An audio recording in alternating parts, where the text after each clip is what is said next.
Hello दोस्तों, आप सभी का स्वागत है एनिमे की इस दुनिया में। तो चलिए शुरू करते हैं नई नई सीरीज। तो इस एपिसोड की स्टार्टिंग एक छोटे से विलेज को दिखाने से होती है, जहां पर आरडी नाम का एक 10 साल का बच्चा अपने पेरेंट्स के साथ अपना जन्मदिन मना रहा था। उसके पेरेंट्स उसके लिए काफी ज्यादा खुश होते हैं, क्योंकि आरडी बचपन से ही काफी होशियार और मैजिक यूज करने में काफी ज्यादा आगे होता है। वहीं आरडी उन लोगों को खुश देखकर मन में कहता है कि आखिरकार मैं सक्सेसफुली पुनर्जन्म लेने में कामयाब हो ही गया। गाइस, यहाँ पर हमें ये भी पता चलता है कि आरडी पिछले जन्म में काफी ज्यादा पावरफुल डीमन लॉर्ड था, जिसका आज 2022 में आरडी के रूप में पुनर्जन्म हुआ है, वो भी डीमन लॉर्ड की पूरी पावर्स के साथ में। इसीलिए वो मार्शल आर्ट और मैजिक यूज करने में बाकियों से काफी ज्यादा आगे होता है। उसके बाद आरडी के पेरेंट्स उसे अपने फ्यूचर के बारे में सोचने का कहते हैं, जिसे सुन के आरडी को एहसास होता है कि वो 10 साल का होने के बावजूद विलेज में उसका कोई भी फ्रेंड नहीं है, और इसीलिए वो फ्रेंड्स बनाने के बारे में सोचता है। लेकिन उसके घर के बाहर खेल रहे बच्चे उसे देखकर वहाँ से भाग जाते हैं, और भागते भी क्यों ना, आरडी तो अभी भी उन्हें डीमन लॉर्ड की तरह घूर रहा था। अब ये देखकर आरडी को काफी ज्यादा बुरा लगता है, लेकिन वो हार नहीं मानता और मार्केट जाकर 3 लड़कियों को सीधे सीधे उनके मुंह पर जाकर कहता है कि क्या तुम मेरी दोस्त बनोगी?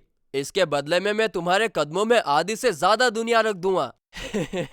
अरे भाई, लड़कियों से ऐसे थोड़ी ना बात करते हैं। ये तो अभी भी अपने आप को डीमन लॉर्ड ही समझ रहा है। और फिर क्या, वो लड़कियां इसे क्रीप समझकर वहां से भाग खड़ी होती हैं। अब ये सब देखकर हम लोग इतना तो समझ ही जाते हैं कि अपना मेन हीरो आरडी लोगों से घुलने मिलने में बिल्कुल भी ठीक नहीं है। अब लड़कियों के वहां से भाग जाने के कारण आरडी को लगता है कि वो कभी भी दोस्त नहीं बना पाएगा, जिसके कारण उसे काफी ज्यादा गुस्सा आता है और वो जंगल में जाकर अपने मैजिक का यूज करते हुए वहां पर काफी बड़े बड़े धमाके करता है ताकि उसका गुस्सा शांत हो जाए।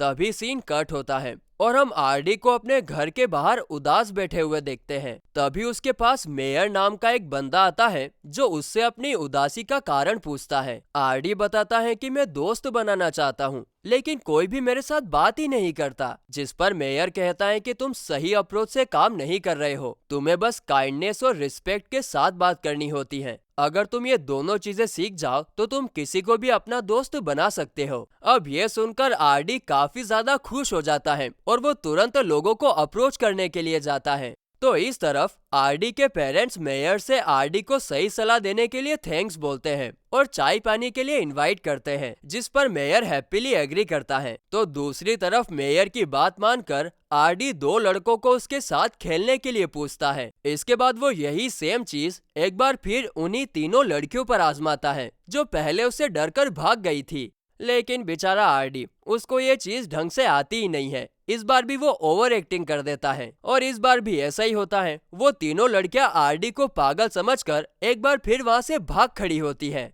अब आरडी एक बार फिर उदास हो जाता है और जंगल में कुछ सोच रहा था। तभी अचानक से उसके पीछे एक भालू आ खड़ा होता है, जिसे आरडी चुटकी बजाते ही जलाकर राख कर देता है। इसके बाद और भी एनिमल्स आरडी के पीछे आते हैं, जिन्हें आरडी चुटकी बजाते ही जलाकर राख कर देता है। तभी उसे किसी लड़की के चिल्लाने की आवाज आती है, इसीलिए वो तुरंत उसकी मदद करने के लिए उड़ता हुआ उसकी तरफ जाता है। वहाँ पर वो देखता है कि रीना नाम की लड़की व्हाइट एंशंट वोल्फ के सामने खड़ी थी। एंशंट वोल्फ लड़की पर अटैक करने ही वाला था कि तभी रीना अपने खतरनाक मैजिक स्पेल की मदद से व्हाइट वोल्फ को राख में बदल देती है। यह देखकर आरडी हैरान रह जाता है, क्योंकि वो लड़की जितना उसने सोचा था उससे भी कहीं ज्यादा पावरफुल निकली। अब आरडी दोस्ती करने के लिए डेस्परेट तो था ही, इसीलिए वो फटाफट उस लड़की के पास जाकर उसकी तारीफ करते हुए उसके साथ दोस्ती करने की कोशिश करता है, जिस पर रीना पहले तो कुछ नहीं बोलती, जिससे आरडी को लगता है कि उसे डायरेक्ट रीना से दोस्ती के बारे में नहीं पूछना चाहिए था। लेकिन फिर रीना का सटाक से जवाब आता है कि तुमने सोचा भी कैसे कि मैं किसी के साथ दोस्ती कर सकती हूँ।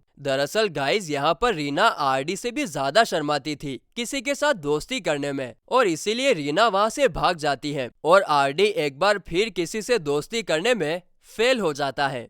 तो दूसरी तरफ चाय पीते हुए मेयर की आरडी के पेरेंट्स के साथ काफी अच्छी दोस्ती हो जाती है, और जब मेयर वहां से जा रहा था तभी रीना रोते हुए आकर मेयर के गले लग जाती है, क्योंकि उसे आरडी की अप्रोच जरा भी पसंद नहीं आई थी। तभी वहाँ पर आरडी भी आ जाता है और उसे पता चलता है कि रीना असल में मेयर की बेटी है, जिसने उसे फ्रेंडली तरीका यूज करके लोगों से दोस्ती करने का सजेशन दिया था। अब ये जानने के बाद तो आरडी रीना का पीछा ही नहीं छोड़ता, वो हर पल उसके पीछे ही लगा रहता है। वो किसी भी हाल में रीना से दोस्ती करना चाहता था, लेकिन हर बार रीना उसे दूर भगा देती है। यहाँ तक कि रीना के बर्थडे पर आरडी उसे रेड रोजेस भी गिफ्ट करता है, लेकिन रीना उसे एक्सेप्ट नहीं करती और अपना मैजिक आरडी पर यूज करती है, लेकिन उससे आरडी को कुछ ज्यादा फर्क नहीं पड़ता।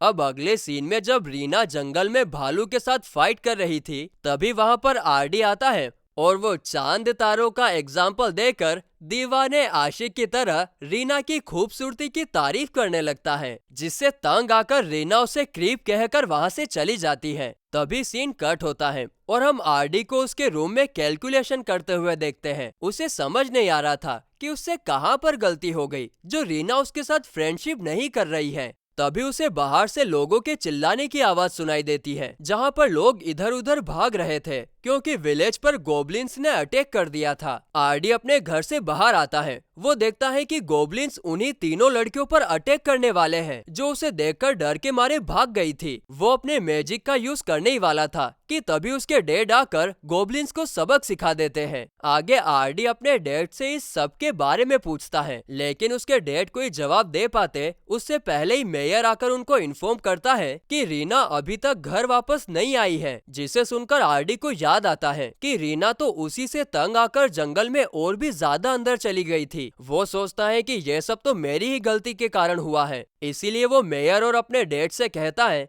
कि आप चिंता मत करिए, मैं रीना को सही सलामत लेकर आऊंगा। जिसके बाद वो उड़ते हुए पहाड़ों की तरफ जाता है और उसे उड़ता हुआ देखकर मेयर हैरान रह जाता है। वहीं दूसरी तरफ जंगल में रीना को कई गोब्लिन्स ने घेर लिया था, जिनसे लड़ने के लिए रीना अपनी तलवार बाहर निकालती है, लेकिन ये देखकर गोब्लिन्स का लीडर उसे कहता है कि तुम इतनी छोटी सी तलवार से इतने सारे गोब्लिन्स का मुकाबला कर पाओगी। वो ये भी कहता है कि तुम चाहो तो अपनी फैमिली और फ्रेंड्स को चिल्लाकर अपनी मदद करने के लिए बुला सकती हो, हम लोग उन्हें भी नहीं छोड़ेंगे। जिसे सुनकर रीना उदास हो जाती है, क्योंकि फैमिली के नाम पर उसके साथ सिर्फ उसके फादर मेयर थे। क्योंकि स्कूल के टाइम में रीना अकेले ही बड़ी हुई है, क्योंकि सारे स्टूडेंट्स उसे अजीब समझते थे, इसीलिए रीना का कभी कोई भी दोस्त नहीं बना। अब इस चीज का एहसास होते ही रीना तलवार नीचे फेंककर गोब्लिन से कहती है कि तुम लोग जो चाहो वो मेरे साथ कर सकते हो, वैसे भी मेरी लाइफ बहुत बोरिंग है। जिसे सुनकर सारे गोब्लिन्स काफी ज्यादा खुश हो जाते हैं और रीना पर अटैक कर देते हैं।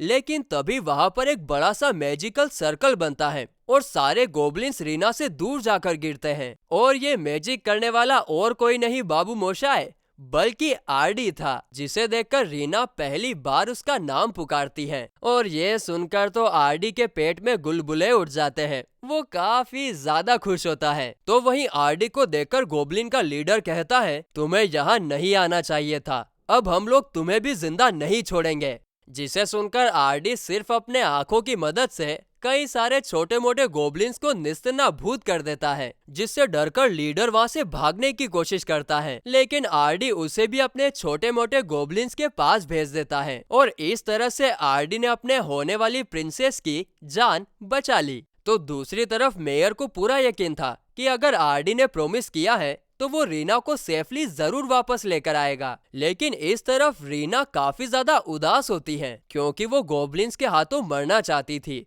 क्योंकि उसकी जिंदगी में कुछ भी खास था ही नहीं और ना ही उसके कोई फ्रेंड्स थे। जिस पर आरडी उसे समझाते हुए कहता है कि मेरी कंडीशन भी ठीक तुम्हारी तरह ही है, मैं भी ज्यादा लोगों से दोस्ती नहीं कर पाता, लेकिन तुम्हारे साथ बात करने में मुझे खुशी महसूस होती है, इसीलिए मैं तुम्हारे साथ दोस्ती करना चाहता हूँ। अब आरडी की चिकनी चुपड़ी बातें सुनकर रीना पिघल जाती है और आरडी के साथ दोस्ती कर लेती है। इस तरह से उन दोनों का मिशन सक्सेसफुल होता है। इसके बाद हमें कुछ साल बाद का सीन दिखाया जाता है। आरडी को उठाने के लिए रीना सीधे उसके रूम में आकर उसके बगल में लेट जाती है, जिसे देखकर आरडी बेचारा शौक रह जाता है और रीना को मैनर सिखाने लगता है कि किसी भी लड़की को इस तरह से किसी लड़के के रूम में नहीं आना चाहिए। लेकिन रीना उससे कहती है कि हमें एकेडमी ऑफ मैजिक ज्वाइन करना चाहिए, जिस पर आरडी बेचारा कुछ नहीं बोल पाता और ये एपिसोड यहीं पर खत्म होता है।